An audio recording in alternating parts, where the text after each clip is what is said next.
social workers play such a vital role in helping children. She was, in my adult brain, brilliant. In my child brain, the worst of all people. We talk about loss affecting young people. Yeah. We hear that narrative all of the time. Never do I hear...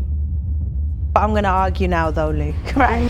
Nobody left a message to say, P.S., this is where I've gone to next. There is something so wonderful about reminiscing about childhood. If you leave care and, you lose all of those people that you've got relationships with, who do you talk with about what was?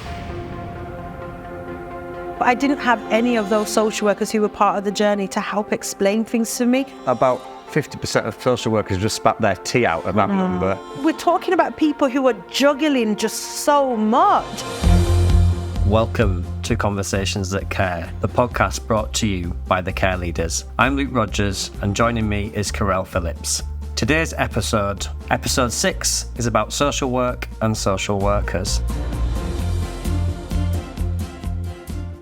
Interesting topic, important topic. Social workers play such a vital role in helping children. I mean, yeah. Yeah, and this was a topic that you were particularly interested in chatting about. So, what is it that we're going to talk about? Look, I think it just because I keep seeing it in different spaces on social media, in videos, in blogs, etc. Just in terms of how local authorities are promoting social work now, but equally more voices of social workers coming out, and not just in the typical realms within, the regulatory or bodies or the organisations that they have memberships with, that I'm actually seeing podcasters and people who are social workers talking about their experiences and what that looks like for them. And I just thought, you and I never talk about social workers. We kind of dance around it a little bit and we talk about our experiences of care. But never really the social workers on that journey. And I just wondered if that's an opportunity for us to talk about at different stages, the different types of social workers we might have met. And awesome. The good, the bad and the ugly, right? Because why not? If somebody's going to learn from it, then... Love it. Brill. Yeah? Go on and talk to me. Your first social worker. What did that look like? Yeah. Well, actually first, because actually just made me think. So I will go on to the first social worker, but you're absolutely right. And I suppose in another podcast where we were talking about lived experience, we were talking about lived experience of care experience, people sharing their story. I have also seen this rise of social workers' lived experiences. I'm watching blogs, I'm reading I'm watching podcasts. Blogs. Not watching blogs, reading podcasts. Yeah, exactly. The other way around.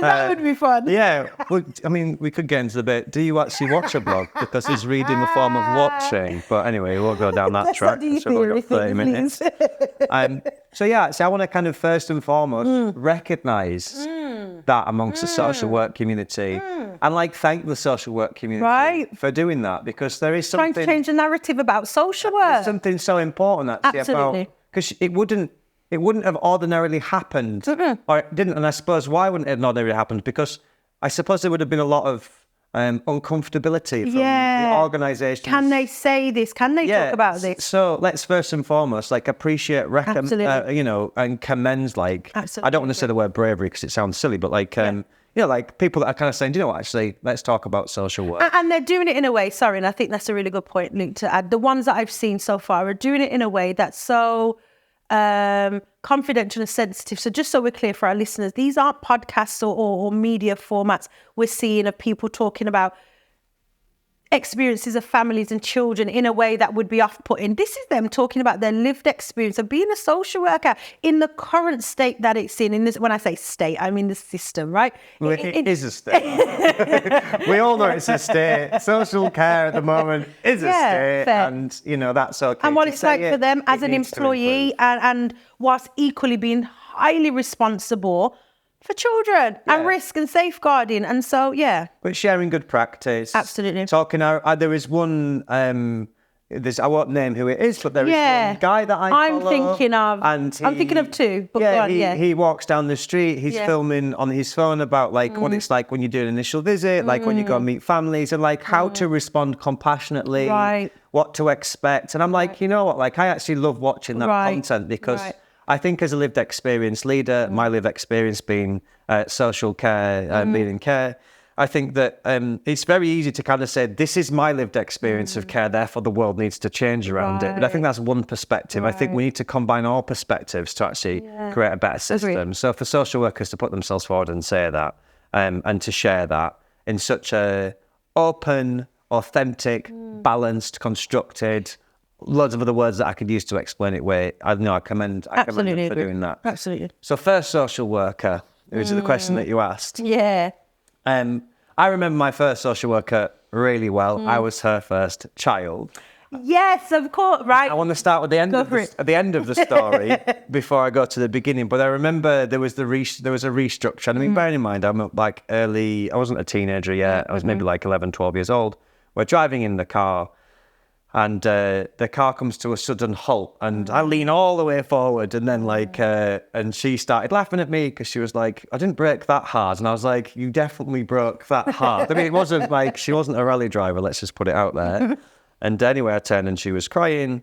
So I was kind of like, what's wrong? And she's basically like, this relationship's coming to an end. She didn't use these words, but, she didn't break up with you then? No, I mean, she didn't kind of say this is over.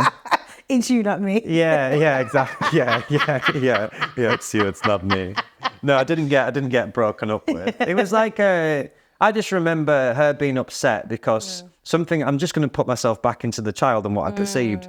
Something had happened within her organisation or where she worked, where she was no longer in this department. Okay. And she'd gone from child protection to looked after, or the other way around. And so therefore, like, her young people that she'd worked with were reallocated to other social workers.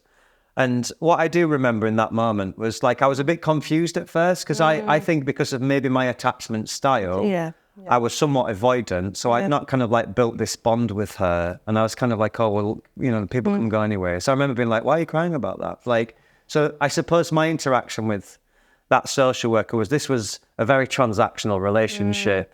Even though we did have really meaningful experiences together, and if she's watching this, she might be thinking like, did you really feel that way, transactional? But like, when I reflect back honestly as a kid, I didn't have the feelings inside. They came a lot later in life where I was like, this person actually was such a significant figure, cared so deeply. And what had happened is that she wanted to maintain her relationship with me professionally. She wanted to continue to be my social worker, but because of what I later found out to be called a restructure, she was moved. And how hard that is for her. And what I don't think we talk about enough in social work is we talk about attachment and we talk about bereavement. We talk about loss affecting young people. It's another relationship that's broken down. We hear that narrative all of the time. Never do I hear actually us talking about what that actually also means for social workers. Because a relationship is two people. Right. Oh, how hard is that for that child? How hard is that for that social worker? And I genuinely believe if research was done, and maybe it has been done, if we look at loss in social care, social workers experience more loss than children do. One child going through care for their time of period there in care will have a number of losses. Okay. A social worker for 25 years in care. Here's what I'm going to argue now, though, Luke. Right. Ding, ding, ding, round one. Okay, we can dance around the word loss sometimes, and everybody's experience, and there's all different types. I get that, right? But in a professional setting where you're providing a service of some sort, right? And actually, you're not losing your team in which you belong to. You're not losing your family. You're not losing your salary.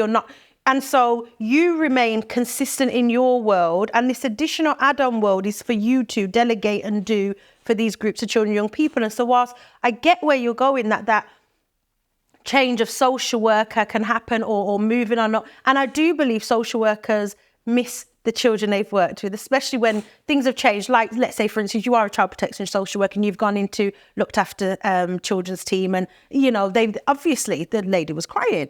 But I would argue that in terms of the impact of that loss, albeit 10 million children a day, is nowhere near the same level of significance or impact that a child who's lost home, family, environment, community, foster carers, residential, friends, schools, for a developing child. Whereas with an adult, with their adult brain who knows that loss is happening, they're prepared for it, they know what the end result is very different to a child who just wakes up one day and their whole world is changed again. Rarely, I agree. Rarely.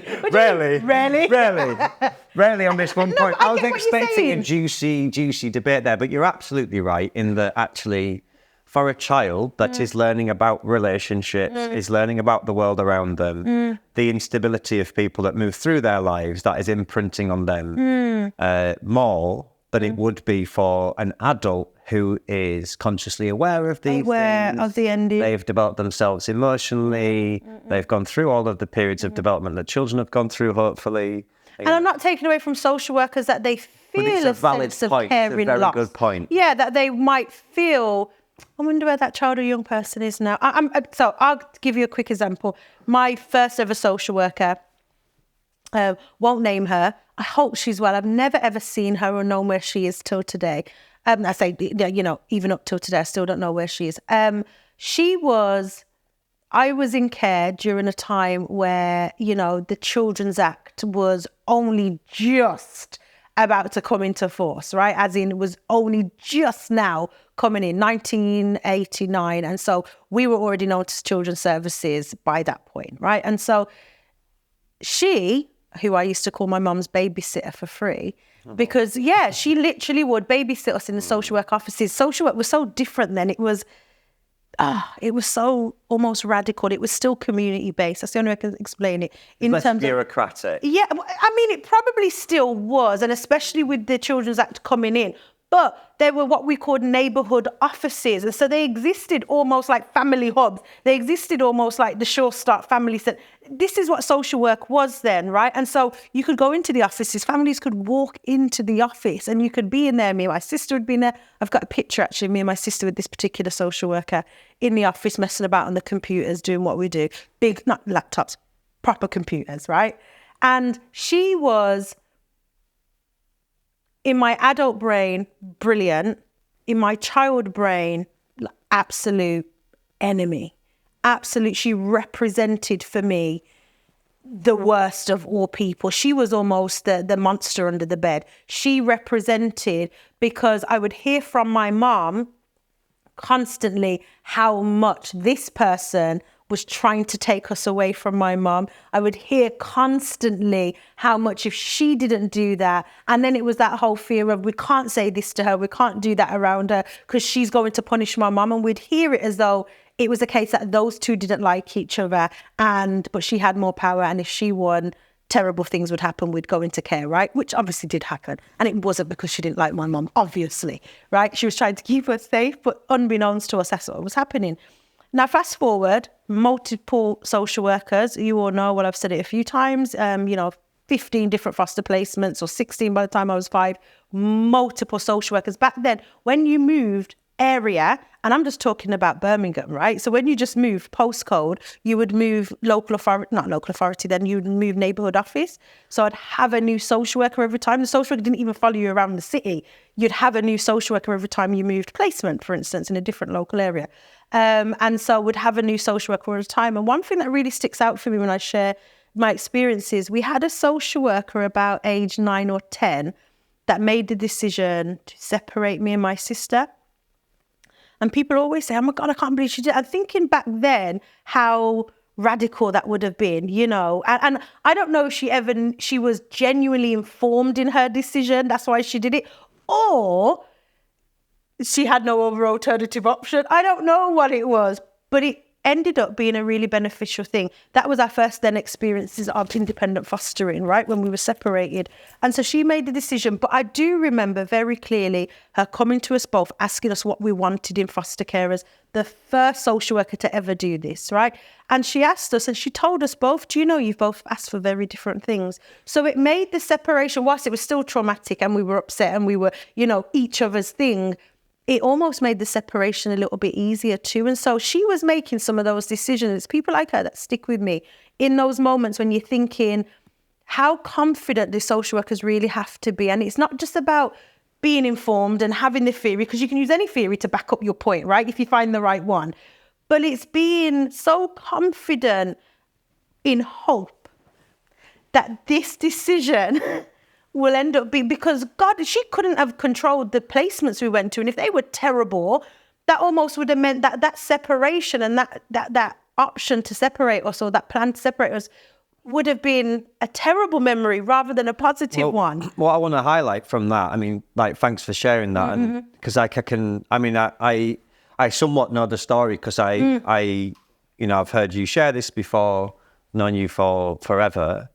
But one of the things that's kind of dawned on me, and again, I suppose this is one of the great things about sharing stories, about talking, is that although I've heard that before, you've heard mine, that you learn something different each time. And what I'm hearing as well is that, like, there is so much power in listening to young people. You know, there's this kind of like, and again, it's a separate subject, Right. but let's just like talk about it for just a second.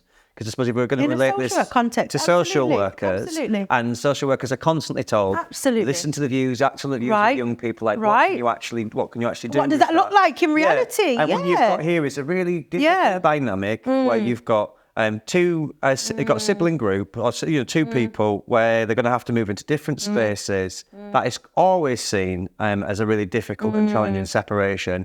And the thing for you that has made that easier is being heard by your social worker, and through them listening to you, both of you have said that you want different spaces. So and then she got both. Yeah, she got what we asked for. So that in itself, that separation, and that I was going to say the word ending, but it's definitely not an ending. That separation actually has been much more manageable. Absolutely, it feels much better. And now as an adult, I felt powerful. Like I agreed to it. I felt as though we had said, we'd both come to the realization at 9 and 10, 11, oh, okay. But we know the consequence of that for other young people, which is trauma. And from that trauma, behaviour presenting could be like outbursts, could be complete distraught, could be all of this kind of stuff. Whereas what's happened here is that you've got a really well supported, listened to young person. And I would say, I hope that social worker was incredibly intentional in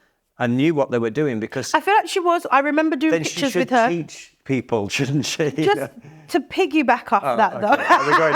Is this where it goes downhill?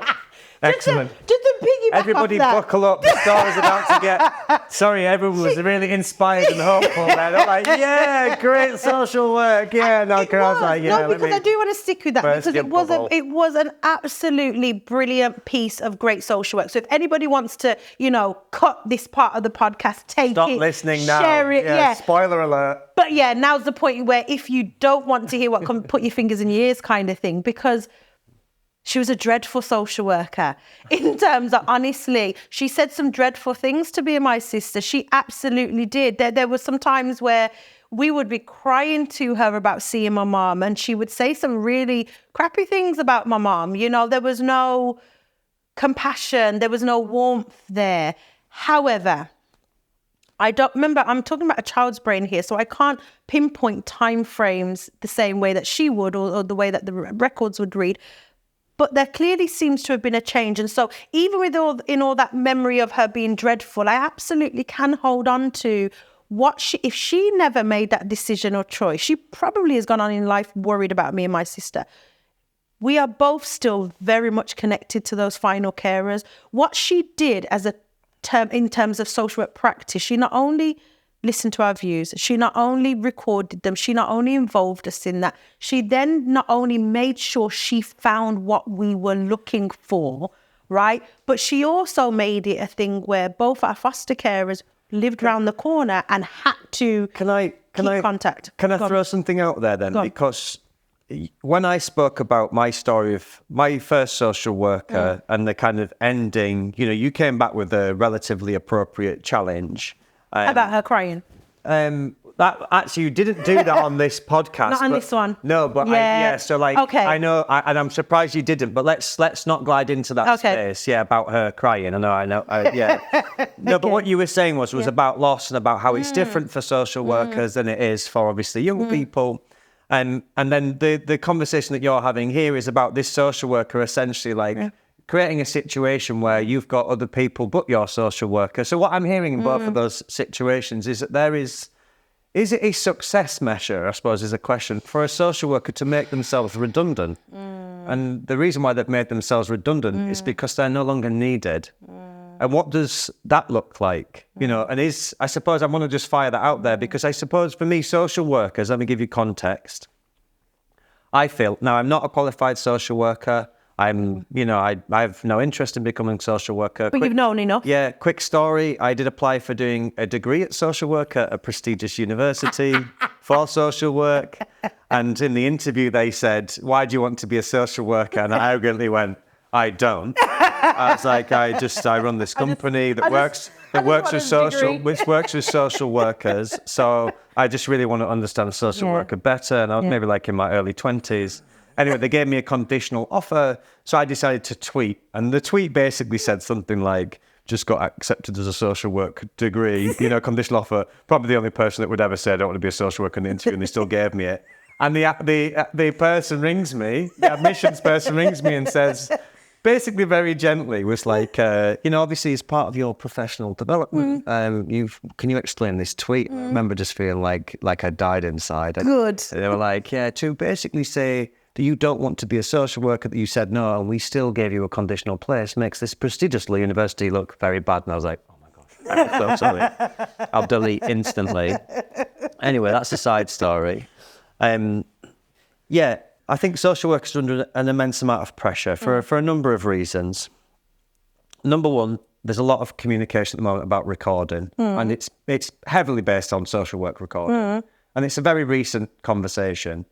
But social workers are having pressure on them to change the way they record. But up until the point that the pressure was put on them, the people that put pressure on them were also people that were saying it's okay to do it. So like the powers that be were like... The people. Yeah, so like... Go on. It was okay to write certain things in case notes, and it was culturally accepted. It wasn't challenged until now. Now we're challenging it so much. The people that were enabling it, seniors, the system, were saying, it was going unchallenged. Now it's like change the way that you write. So social workers are under immense pressure where they've had to flip from it being a cultural norm to write certain things, so that it being not, and then being persecuted because of it. So I think there's a lot of pressure there. I think there's also so much pressure and responsibility on a social worker. But given that they actually, out of the people that support a child, spend the least amount of time with them, and they're spending the time with more. So for me, I see the social worker, if I was to look at this from a corporate parenting lens, and we was to turn children's social care into a family, the social worker is the grandparent. Okay. It is the person that you go to when you need that support, where there's other things going on in your life where that support's not available. Okay. They're there for a short period of time, but they're very powerful with their time. I have a relationship with my grandma, and I know in the very limited times that we talk now, they're really meaningful interactions. So that's kind of how I see the social worker's role. And at the end of it, the social worker has been successful because what they've been able to do is, like in the story that you shared, is create that, make those decisions. They've got a great foster placement relationship over there. We've supported them over there with this, and they've kind of integrated them into the community or back into family life. And at that point, the social worker can step back, can be like, my work here is done. And that's how I personally, if I was a social worker, that would be the mindset that I would have. No, I'm not saying that's the right... You're talking about a looked after child social worker though, right? Just to distinguish between the two. Yeah, okay. For the other social workers who might be listening would be going, well, hold on. If I'm an assessing social worker, you know what I mean? I'm talking about the social worker that has the relationship direct with, so not the supervising social worker, but the looked after child social worker that says, okay, my role here is done because I am this young person. I can see are doing well with life. They have relationships, and I personally, if it was reciprocal, would maintain a relationship with that child once they leave care. Okay. Because I've been in their life through their childhood, and I would be very interested in knowing what was going on for them. And I think just on that, one particular point is it's really interesting is that, can social workers maintain relationships with the young people that they no longer take care of? Some people find it inappropriate. Some people... I'm in contact with a previous social worker. I think they become adults. So surely it is completely your choice. I learned just how human she was, which was crazy. She came into my life when I was a teenager. And and knew she was young, but not that young, right? Because everybody, when you're a teenager, is old. If you're over 20, oh my God, you're so old. But actually, now that I've caught up with her almost, she didn't not age, but now that I'm an adult, but we ended up being in the same spaces at different times. And so because then my career took off in that way, I ended up being in a professional space with her, and we've been friends on Instagram since, and we catch up. But there's nothing outside of that. But we say in social care, like one of the most important things for young people is permanence, and we talk about lifelong relationships. But yet, when a child leaves the support of a social worker, often it is this kind of common language that it's inappropriate, or there's you shouldn't do it. And so therefore, I don't think that social care can systemically offer permanent relationships, because those relationships systemically come to an end. It is the choice of the social worker, of the foster carer, of whoever to maintain that relationship, where if it is wanted on both parts, I would always advocate for that. Absolutely. Specifically also, one of the things is like, there is something so wonderful about reminiscing about childhood with somebody. If you leave care and you lose all of those people that you've got relationships with, who do you then talk about? Who do you talk with about what was? And that life story work, and it's something that I wish I had it. I wish it was done for me. Instead, I got I'm going to read my files on my own and then figure stuff out, and lots of things were redacted and da-da-da-da-da-da. But I didn't have any of those social workers who were part of the journey to help explain things to me. Nobody left a message to say, P.S., this is where I've gone to next, or update the file at any point.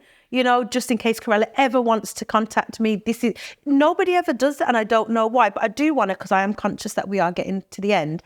But I do want to just quickly, in the last few minutes, just add to a point that you mentioned there about social workers and relationships, and just give a nod to social workers that are listening, that we understand and appreciate your caseloads aren't just Karylle and Luke. Equally, you can have... I don't want to give a number because I don't want to offend everyone, because I know what you should have and what most social workers do have. But let's say your caseload is at a nice, healthy 13. That is still a lot. If it's Karylle plus 1, Luke plus 2. About 50% of social workers just spat their tea out at that number. I know. But I'm thinking of my protected first year social workers, let's say, oh God, I hope they're not cringing now going Karylle now at 19, because that shouldn't be happening. We can have a whole conversation about that another time, right? But just to add to that, so when Luke is talking about, or when you've just spoke about the relationships, and it can seem so easy to say and very hard to do in reality, because the reality is the role day to day is less like the caring, loving grandparent and more like the overseer of everything. And it's not just that child, it's the sibling, it's the contact, and sometimes it's managing the carers and the placement, and it's managing this and this for that one child who's a sibling group of 3, and they're just one case, you see. And so that times 13/19, right?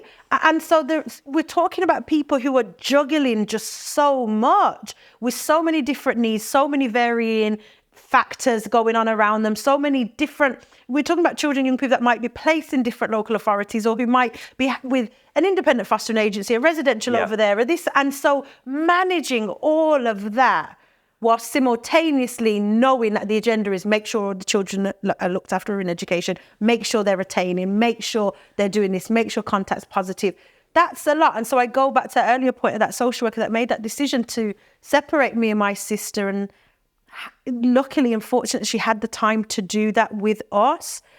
But I get that for a lot of social workers that time is precious. But I would say the way we delegate other tasks, we can delegate that youth engagement, we can delegate that decision making. So because I don't want to end by rubbing salt in wounds. Do you know what I mean? Because I think for social workers that might be listening to this, we've just reminded them of the chaos of their role. Yeah, but some have healthy, some are really supportive. I've seen some really good innovative local authorities. On that, and I think there's local authorities now that are actually trialling a new type of, I can't remember the support, but it's like a social work assistant role. We don't have to be a qualified social worker. It's worth saying delegated authority exists. So, that's existed for a while. But I wanted to end by just showing deep appreciation for social work and maybe sharing a little bit of just a short minute of a lived experience, which just as general is that, my experience of social work when I was a child, with the exception of a couple of social workers, was predominantly negative. Yeah. As a child. Ditto. Now, as an adult, looking back, I actually realised that every single social worker I had, and I don't know if your experience is the same, they all tried really, really hard to get through to me. Sorry, mine was. Yeah. But But yeah, I actually just want to share appreciation to the social workers that I've met them now as an adult, and they're beautiful. Yeah, so I think, although it is chaos, it is challenging, it is difficult, like all of these words we can use, I just want to show deep appreciation for social workers that make their choice to put themselves out there to better the lives of children, of foster carers, families, whoever they support. I just really say thank you for what you do, and your work does pay dividend.